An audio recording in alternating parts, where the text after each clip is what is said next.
siis, kui ma veel kuulsin arvamusi, et ärge rääkige põhiõigustest, praegu on energiakriis, sõda on, põhiõigused ei ole tähtsad ja siis teine äärmus on see, kes ütlevad, et mis siis, et kaamerad on igal pool, mis siis, et meid jälitatakse, aga seda tehakse meie enda huvides. Seni, kuni valijad väga suures enamuses on lambad või vähemalt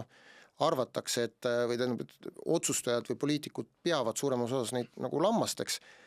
keda väga paljud asjad ei huvita ja väga paljudest asjadest aru ei saa, siis sellises olukorras tegelikult mitte midagi ei juhtugi. Siin on Carri Ginter ja paljud teised, Paul Keres, kes igapäevaselt nendele teemadele tähelepanu juhivad, aga mitte midagi ei muutu, sellepärast et kui valijad ei pea seda oluliseks,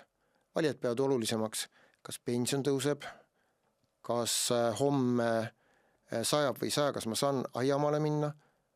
seni mitte midagi ei juhtu.